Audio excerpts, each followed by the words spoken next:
Happy Saturday. I got this shirt made of me when I'm fishing.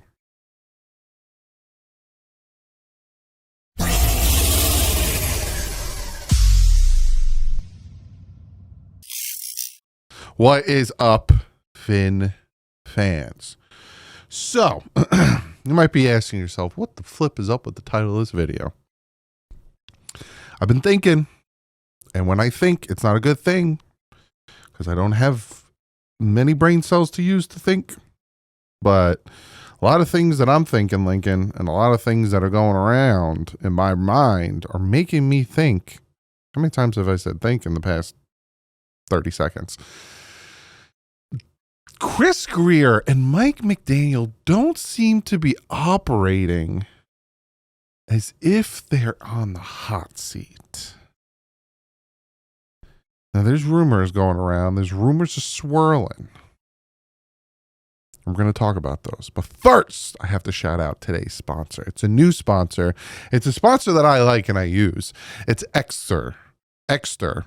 I had a stroke saying that. Ekster. You might be like, what's Ekster? Well, pass Doug, take it away. Shout out to today's sponsor, Ekster. You might be asking yourself, what is Ekster? Ekster is a fantastic brand that makes these really cool minimalist wallets, right? You got the Parliament wallet right here. Really cool. Holds 12 credit cards. Not only that, but they have a flap here that holds more credit cards and a money strap. They also have this really cool sleek black one that I really like a lot. Again, they got the button on the side. You push that button and kaplow, you got your cards coming out. But on top of all that good stuff, not only do they make these cool wallets, but these wallets also have blocks RFIDs. RFIDs are what people use to scan your credit cards and all that stuff digitally to steal your identity. But on top of that, they have this really, really cool tracker card. Now, the tracker card comes with a charging cable. It's magnetic, which is pretty cool. It like clicks right to the back for that. Really cool. You take the tracker card, you put it in the back of your wallet. It's real easy peasy lemon squeezy, right? Put it in the back of your wallet and say you lose your wallet, right? You connect it. You can connect it to Android. You can connect it to iOS. Say you lose your wallet. I don't know where my wallet is. Well, you just hit the... What? There's my wallet. You also can use the GPS on here and all these other cool things. But the coolest thing, again, is even if you're in your house and you're like, where the flip did I put my wallet? You just play the sound and there's your wallet. Be sure to go check out Ekster and enjoy up to 30% off until May 19th. Use my promo code Douglie at checkout to get an additional 10% savings. Ekster, thank you so much for sponsoring this video. Go check them out. Fantastic wallets and a really great tracking card. Real shout out to Ekster. I use the black one myself. Really like them. Go check them out. Get yourself a wallet. Get yourself something nice for yourself, for your mom, for Mother's Day, because she could use a wallet. Yeah, so I was sitting back thinking, right? And there is rumors going around, buzzing around that the Miami Dolphins might be in the talks of trading a potential Miami Dolphin. And, a lot of people are leaning towards Tyreek Hill because of the whole, situation that happened, even though no charges were pressed, no criminal, yada, yada, blah, blah, blah has happened. It might just be another instance. And there's a lot of people who have been talking about it, from Pro Football to, Dan Patrick, to like a lot of people are talking about it, and how could this be a little bit of a head case type situation, and is it drama that's not needed, and blah, blah, blah. And there's probably some turmoil in the front office about should we keep him, because I would be shocked if Mike McDaniel's like, no, we got to keep him, blah, blah, blah. So with those rumors swirling, and with me kind of taking a step back and looking at how the Dolphins have operated this offseason so far. Now, I will say this, right? Say they do trade Tyreek Hill. You're getting like, what is it, like 10 million, give or take. If it has to be post June 1st. The only way they could trade Tyreek Hill and get any type of compensation, money wise, back, it has to be post June 1st. And you get $14.9 million. But looking at free agency and looking at the free agents we've signed, no one has really popped out, right? James Daniels. James Daniels was the only one that you sit back and go, oh, okay, yeah, that's a great signing. And it's a great contract, too. For a guy who's coming off a major injury, the contract they gave him is essentially a 1-year contract. It's great. You bring back Terrell Dotson, great signing, but, it's not crazy. Zach Wilson was more like a wow, and it seems like that was a situation that they have had their eye on for a while. Nick Westbrook, again, another good signing, but nothing crazy. Melifanu, I also said Ashante, Aston Davis, Larry Borum, Ryan Stonehouse, Artie Burns, Farrell Brown, Alexander Madison, Willie Gay Jr. Willie Gay Jr. is a good one. KJ Britt, like all of these names, you're like, it doesn't move the needle. And it doesn't make the team any better. And if you are in a situation where your butt is just on fire, and not from hemorrhoids, but just from the simple fact that you have been given the grace of Stephen Ross's 1 more year. That's Stephen Ross's MO, right? It's 1 more year. He did it with Joe Philbin. He did it with a lot of people. I was just going to give him 1 more year. I'm not going to move on from him. Let's give him 1 more year. And then he ends up moving on from him mid-season. You get the grace of a 1 more year from Stephen Ross. Any of the moves really make it seem like they have that like fire in their tuchus? Or am I just being a little ridiculous? Because it doesn't feel that way. You're going into the draft right now with so many needs. So many needs that can't really be filled with the amount of picks you have. Because obviously, you're 7th and you got no 6. You got 2 5s and a 7, right? You could possibly get a starter out of a 5th, but you don't really get starters out of the 7th. And you got 2 4s, a 3, a 2, and a 1. You got to hope you hit on every single one of them. And that still doesn't fill the needs you have at corner 2. You have 1 starting defensive lineman. So you need, again, you can look at the depth chart, and we'll look at that. I think this week is, we'll either this week or next week, draft week. We'll look at team needs going into the draft. I'm going to look at draft strategies. I'm going to look at best and worst case scenario. I got a lot of draft stuff because we literally have about 12 days until the draft.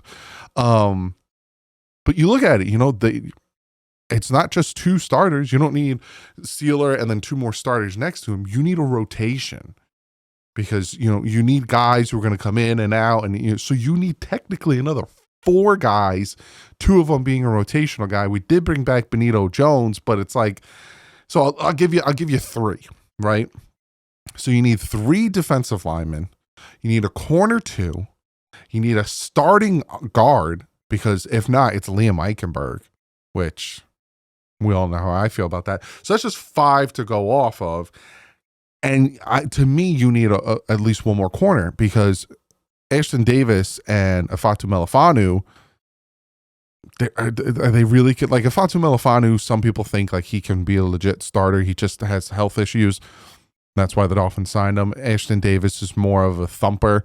So you need that's 6 starters you need to find in this draft. And then, I will play devil's advocate. They might go hog wild after the draft, right? And we will talk about that. I'll make a video about best available free agents post draft, and who the Dolphins should target and who we still have needs. I'll do team needs after the draft. Like we'll do, obviously you're going to get consistent content from me. But will they have the money? Because right now the team is sitting at $17 million, give or take. I hear it's more closer to 13. This is showing 17. You need about 5 for the draft. So you're probably looking at about 10 million, give or take, depending on whose cap space you go off of, spot track or over the cap. I'm sorry, I got distracted because I'm looking at the Giants who have $1 million in cap space. How many people are you going to be able to sign? How many potential starters are you going to be able to sign? Another cornerback is, if you trade somebody post June 1st, you need to replace that. That's another thing we'll see coming draft time. Who do they take? If they take a Will Johnson, number 1 and 13th overall, is that because he's going to play corner too, or is that your new starter? It's going to be very interesting. If they take 2 corners, what does that tell you? There's a lot of things that are, becoming very apparent to me as I'm sitting here kind of looking at what the team has done. And this team doesn't show any sense of urgency. We're going to double down in the trenches, not even inside trenches, offensive line. You signed Borum, Eichenberg, and Daniels. Where's the first down for you to double it? You know what I'm saying? And that's what I'm talking. I'm just sitting there like, and they haven't touched Tua's contract, which is good. So that 19 million is still sitting there. They could do it, but again, they haven't touched it. So there is that potential out with the trade next offseason. They haven't extended anybody. They could very easily extend Sealer and Brewer and Brooks, my brain, and get cap space there. They haven't done any of that. Why not add that longevity to the team? There's a lot of question marks. And then what they did with Zach Wilson's contract and moving the dead cap to next year. Not dead cap, essentially, but the cap hit to next year when he's not even on the team. So many things that are just head scratching. And it doesn't seem like a team where the head coach and the GM need to make this team better or they will get fired. It does not seem like that. It seems like a team that is going to build through the youth, is going to build through the draft and see how the year plays out and then use cap space in 2026 and build a better team. That's what it seems like to me. Because the Miami Dolphins last year in 2024 went from having the 4th oldest team in the NFL with an average age of 27.3 to this year so far having the 23rd oldest team and essentially 1, 2, 3, 4, 5, 6, 7, 8, 9, the 10th youngest team tied with 26.7. You see what you picking up what I'm putting down? Are you like seeing where I'm coming from with my thought process? Are they really on the hot seat? Or are they getting ready to start another rebuild? And if that's the case, which I pray to God it's not, because why would you give the man who was in charge of the first rebuild keys to do a second rebuild when he completely botched the first rebuild? It's just things aren't adding up, things aren't lining up, and it just, we heard the rumors in the offseason that, before we found out that Grier and McDaniel coming back, Grier might be pushed upstairs and, lose power and just have an executive role and someone else is going to become GM and Mike McDaniel, this and that. We heard a lot of these things. And then Stephen Ross was like, no, status quo is not good enough, but I'm going to keep them the same.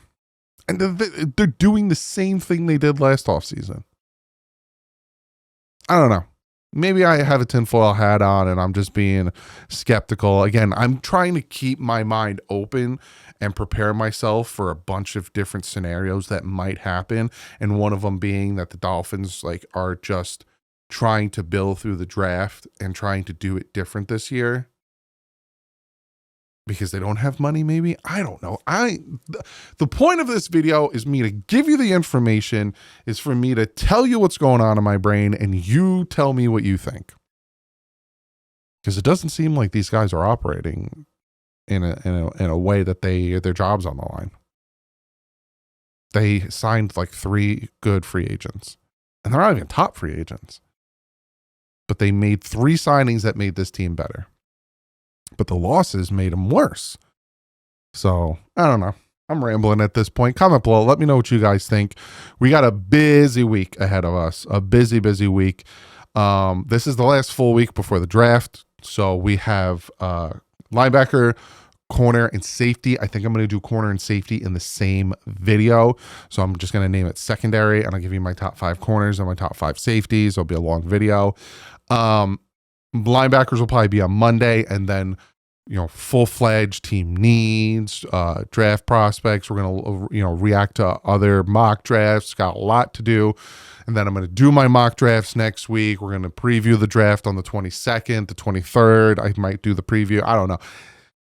And then I'll be live the 24th and 25th. So we got a lot going on. So hit that subscribe button if you haven't yet. On the road to 100K. I think we're at 51,300 something.